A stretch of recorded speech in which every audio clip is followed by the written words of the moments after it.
What about this coffee? What about the view? Oh, it's a tough job. Someone's got to do it.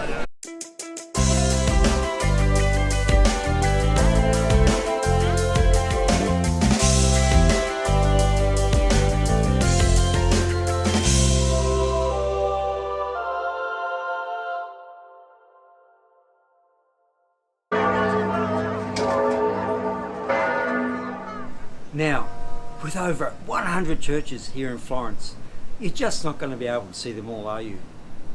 But I've got a list for you to explore.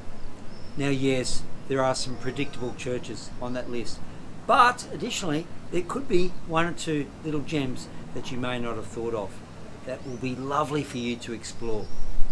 Expat Lifestyle with Bads. Thumbs up, subscribe, bell notifications on.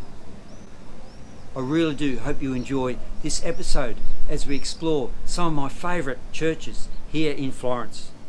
By the way, just before you get too comfortable, make yourself a little drink and please sit down and enjoy this episode. Now let's start at a place everyone will visit here in Florence, up on the Piazzale Michelangelo, and just above the Piazzale is Basilica Miniato. The San Miniato al Monte. It's a church on the mountain. What a place to have a wedding. Okay, let's go and have a quick look. I just want to show you the view from up here at the base of the Miniato church. That's pretty special, isn't it? That's pretty special. And not as many people that come up here. And it's surprising, isn't it? Because Piazzale is just below me. So the Miniato church is just lovely up here. It really is. It's well worth a visit, even if your time is restricted. Look, you go up to the Piazzale Michelangelo. You're right here. Okay, so just going in for a quick look. All right, see you soon. The Romanesque church on the hill is known as the Basilica San Miniato al Monte. The church was built as early as 1015 on the top of the tomb of Saint Minius. The facade of the church can be seen from all over Florence, but few take the time to visit it. It's certainly worthwhile. Now getting back to that wedding, how fortunate they are to be able to have a wedding here. What about the photos they'd have? It'd be a fair wedding album, just quietly. Yeah, it's a wonderful church here, isn't it? Well worth a visit. So many significant people buried within. I'll concentrate on one today, Carlo Collodi. Might not know his name, you can certainly recognise the key character in his famous childhood fable, Pinocchio. Legendary, just another example of some wonderful work that's come out of Florence, because Collodi was a Florentino man. And literally with just a 200-metre walk, we are at the Piazzale Michelangelo. A viewing platform designed by Poggi back in the 19th century. The Piazzale Michelangelo. It presents a view of Florence that is both monumental and impressive. Now my next suggested church is the Basilica of Santo Spirito. Can I suggest you start this little journey at the Piazza of Santa Trinita. The Justice column is there, and then you walk over the Santa Trinita Bridge into an area of Florence called Oltrarno, and it's literally 2 or 3 minutes walk up to the Piazza of Santo Spirito, and overlooking this wonderful piazza is the Basilica with connections to Michelangelo. Free entry, and look, whilst you're there, treat yourself to a drink, wine, spritz, beer, maybe pasta, maybe pizza. It's a very authentic piazza up at Santo Spirito. Hey, check this out. What about the sunset? It's beautiful here, and consequently we always get a lot of people on this bridge. You're spoiled, aren't you? To the west the sunset, and to the east you've got a beautiful image of the Ponte Vecchio.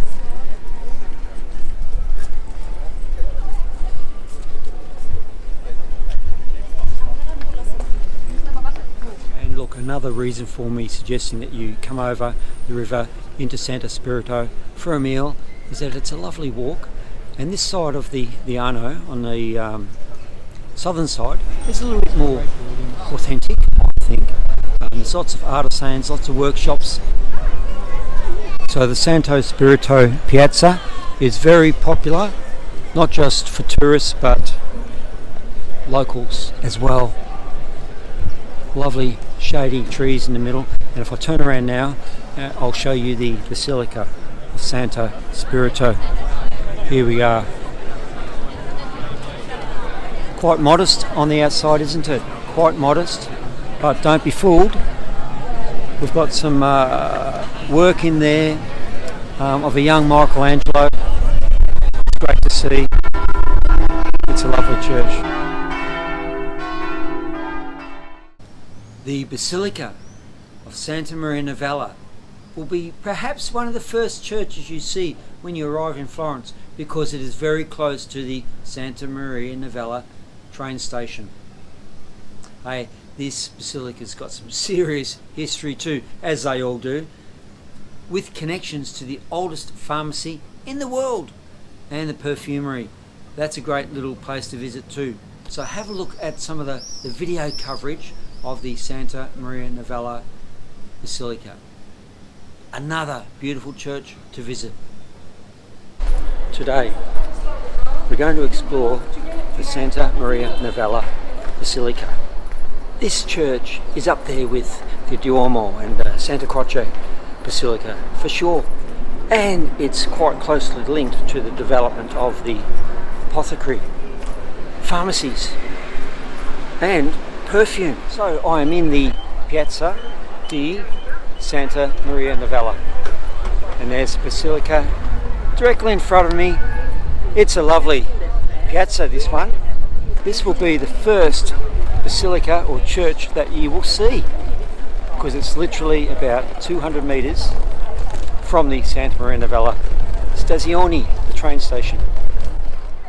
And we can see the lantern of the Duomo through there, can't we? Just to give you some context of how close these beautiful churches are within Florence. So an entry into the Santa Maria Novella Basilica will be €7.50. Basilica of Santa Maria Novella was founded by the Dominican order in the early 13th century, and the construction of the church began in 1279. Santa Maria Novella is renowned for its stunning Gothic architecture. It features a beautiful facade adorned with intricate marble designs and frescoes. The interior of the church is equally impressive, with elegant columns, stained glass windows and frescoes by renowned artists. The Medici family, who ruled Florence during the Renaissance, were significant patrons of the basilica. They commissioned various artistic additions and renovations, including the famous crucifix by Brunelleschi and the magnificent frescoes in the green cloister. Now, the entrance ticket gives access to the entire Santa Maria Novella monumental complex, allowing you to visit not only the basilica but also all of the Dominican spaces and cloisters, including the famous green cloister, which contains frescoes by Uccello, the Spanish chapel, frescoed by Buonaiuto, and the cloister of the dead. This door here leads into the Santa Maria Novella pharmacy, the oldest pharmacy in the world, the most beautiful pharmacy in the world, with origins back to the 13th century. So the Basilica of Santa Maria Novella, how does this rate in terms of Duomo and Santa Croce? It's fairly busy because it's close to the train station. You get a lot of through traffic too. Lovely restaurants, lovely boutique hotels. But I'm standing firm with my ranking. Duomo number 1, Santa Croce number 2. And look, I'm going to put the San Lorenzo Basilica in front of this basilica here. I'm sorry if that's offended some, but so I'm putting the Santa Maria Novella Basilica at number 4 in Florence. Don't judge a book by its cover. And of course, I'm talking about the Basilica of San Lorenzo and Medici Chapel. So, this religious precinct has the Medici and Michelangelo's footprint all over it. Very modest on the outside, but just stunningly beautiful on the inside. At about a €8 to €9 entry, do yourself a favour and visit the San Lorenzo Basilica and the Medici Chapel. Have a look at this. Donatello, Brunelleschi, Michelangelo and the Medici. All iconic Renaissance individuals, aren't they? And they've all had a big part to play within the Basilica of San Lorenzo. There's the facade of the Basilica of San Lorenzo. Quite modest, isn't it? But don't be fooled.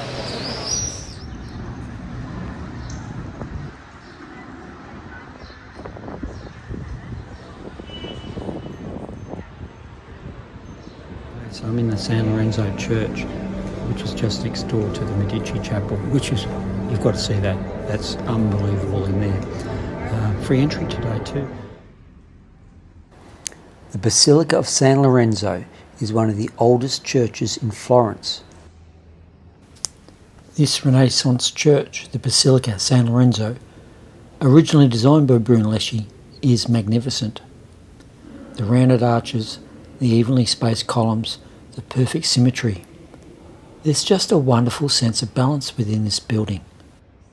One of the other key things to note about the Basilica is the quantity of paintings lining the walls and side chapels. When it was consecrated in AD 393, it was actually outside of the city walls. For 300 years it was Florence's cathedral, before the official seat of the bishop was transferred to Santa Reparata, which of course now is underneath the Duomo. In 1418, the Medici decided to begin a series of renovations of this church to turn it into their family temple. Thus the Basilica is closely connected to the triumphant rise to power of the Medici family. So now I take you back to the modest exterior and how beautiful it is inside. Don't judge a book by its cover. So behind me, the Medici Chapel, a part of the Basilica of San Lorenzo, looks quite modest, doesn't it? But hey, don't be fooled. Now, if you're short on time, if you're a Michelangelo fan, if you want to feel like a Medici prince or princess, even for an hour, then include this visit into your schedule. The new sacristy was built by order of Pope Leo X to house the mortal remains of his brother Giuliano Medici and his nephew Lorenzo Medici, with Michelangelo being commissioned to design it. So, a burial tomb designed for members of the Medici family. When it comes to the high Renaissance, Michelangelo is as high as it gets. He was not only one of the best known artists of his day, but probably remains one of the best known artists ever. East of the Duomo, the Santa Croce Basilica is wonderful. Now, historically speaking, some of the Florentine iconic greats are buried within. Michelangelo, Galileo Galilei, Machiavelli, and so many more. This is another church I recommend you get to, and I know there's so many things to fit in with so little time. Do yourself a favour and visit the Basilica of Santa Croce. And as I turn to the left, there's the Basilica of Santa Croce.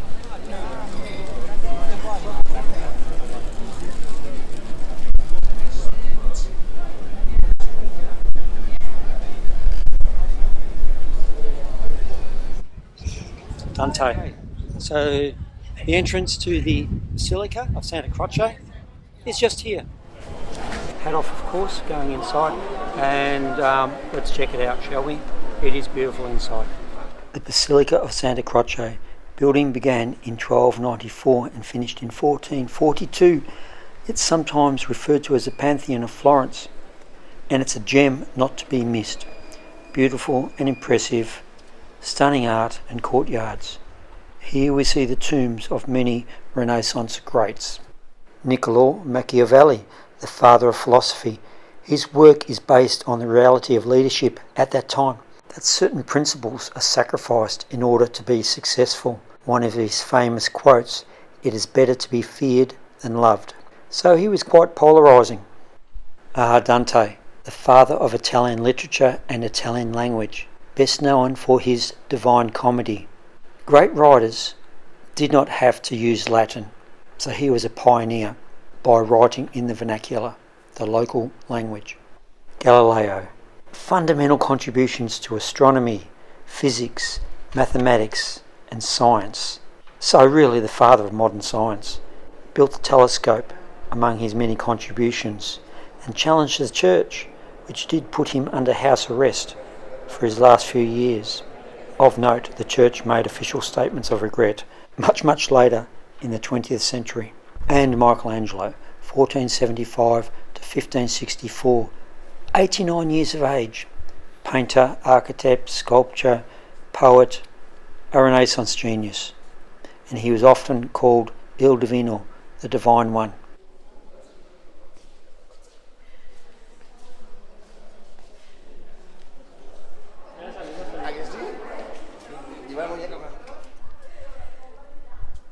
And just behind the Basilica of Santa Croce is the Leather School of Florence, Scuola del Cuoio.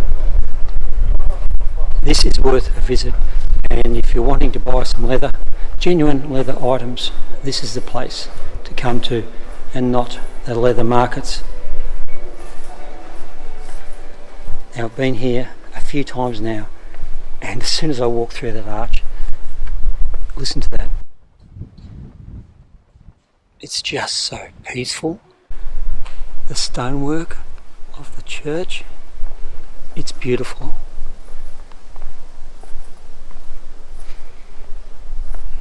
Always delivers.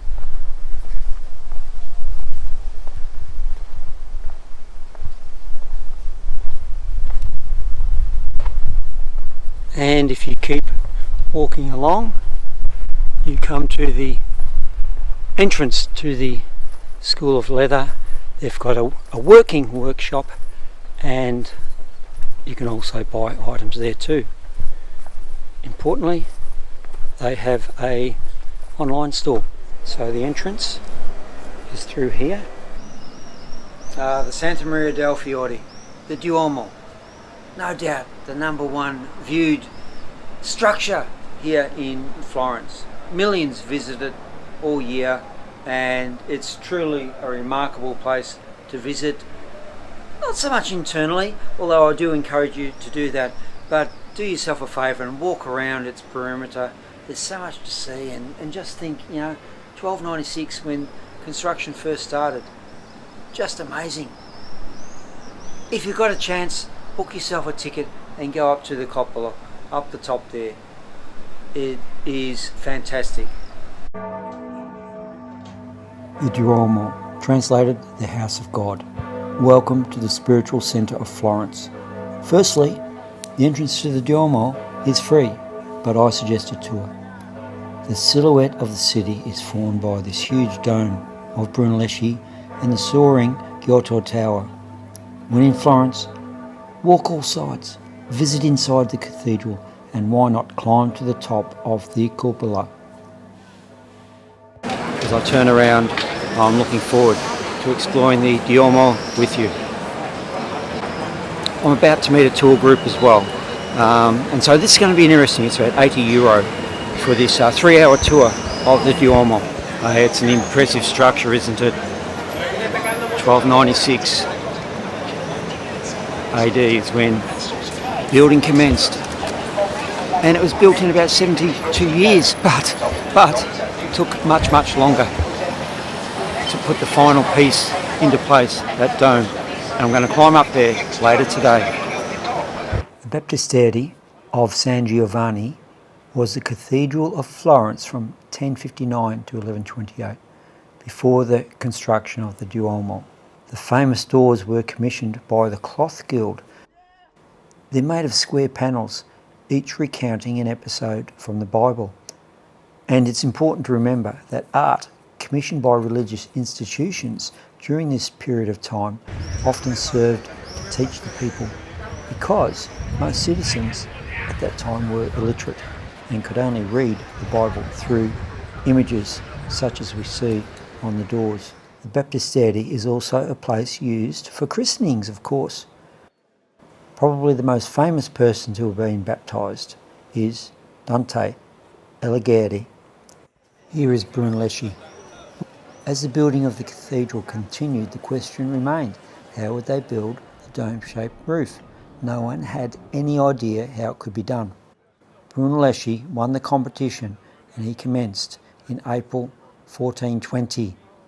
Of note, the dome was finished 16 years later. Duomo, Florence, also known as the Cathedral of Santa Maria del Fiore, is the main church or cathedral in Florence. This majestic structure set the scene for the Italian Renaissance and went on to inspire a legion of architects and artists. One of the largest churches in Italy, it stands as a symbol of Florence's cultural heritage. Constructed over a period of 140 years, it is considered an architectural masterpiece from the Renaissance period. The Duomo is obviously a major tourist attraction, attracting millions of visitors every year who come to admire its Gothic architecture and historical significance. Brunelleschi's dome, Giotto's bell tower, baptistery of San Giovanni, the crypt of Santa Reparata and the Duomo Museum are certainly all worth visiting. Okay, so there's the entrance to climbing the cupola. The cupola is where we're climbing up, 460 odd steps. Easy. Okay, so started the walk. Probably 30 steps done. 430 to go. That's very narrow, isn't it? So you don't want to suffer from claustrophobia or the fear of heights, I'm telling you. This one's steep.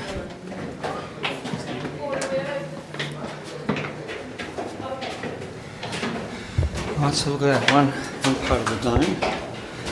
And on this side, so two domes that we're climbing up between both. So I guess here, we're climbing up on the ridge of the dome. Right, we're nearly there. Okay, so made it up, and I'll show you around, okay? So straight ahead we've got the Miniato church, and below that Piazzale Michelangelo. And then we've got the Santa Croce Cathedral, and then moving across Palazzo Vecchio down there, and of course the bell tower just there. Republica, you can see the arch from Republica there, can't we? So there we can see the Pitti Palace behind that, with all the gardens. So there's San Lorenzo, the Medici Chapel, Santa Maria Novella railway station, Santa Maria Novella Cathedral, of course apartments just in there. Now the enormous red tile dome, the biggest brick and mortar dome in the world. Today it is so iconic that most know the cathedral simply as Il Duomo. Okay, so here's the question, is it a better view from up here or we go over to Piazzale Michelangelo? Tending to lean towards Piazzale, personally, as a vantage point. It's great up here, but you don't see this. Okay, so heading down now. That was good, but you got to book a ticket. I mean, it's sold out to climb the cupola, so you've got to book yourself a ticket, give yourself a chance to see this. It's fantastic. I mean, how they built this? Look at that. It's a perfect circle and all by hand. I don't know. It's just amazing, isn't it? It's just amazing. It's quite steep, that's for sure. I've got to watch where you're walking. Done. And back out. hey, that was good. I did really enjoy that. Look, I've been up there before, but it was good second time around when I'm spoiled, just to really take in the finer details. And look, you can see the top of the cupola up there, the lantern. That's where I was not too long ago. You need to book because it's high season right now, and it's most days are booked out. Think about 40,000 people a day arriving in Florence, and if just a few of them want to do the climb, you're going to miss out. So plan ahead and book it before you arrive, okay? I'm going to get a drink. Yeah, so if you want to do the climb up to the lantern there, the top of the cupola, you need to book your ticket because it's so busy here in Florence. Even off season it's busy, so plan ahead, book before you arrive, and that way you're guaranteed a climb up to the top there because it's well worth it. It really is. That's it for now. I'm going to go home, have a drink. So there we have it. And can I just start my conclusion with this? So little time and so much to see, and that is truly the case here in Florence. So how can I help you? Look, if you've got an itinerary idea, drop me a line. I'm here 24/7, and perhaps I can give you some feedback, some guidance. Certainly I encourage you to send me questions about any aspect of Florence, or perhaps a future episode that you'd like me to cover. Expat Lifestyle with Bats. I hope you've enjoyed this episode, and if you have, please give me a thumbs up, share and subscribe. I'll see you next episode. Ciao.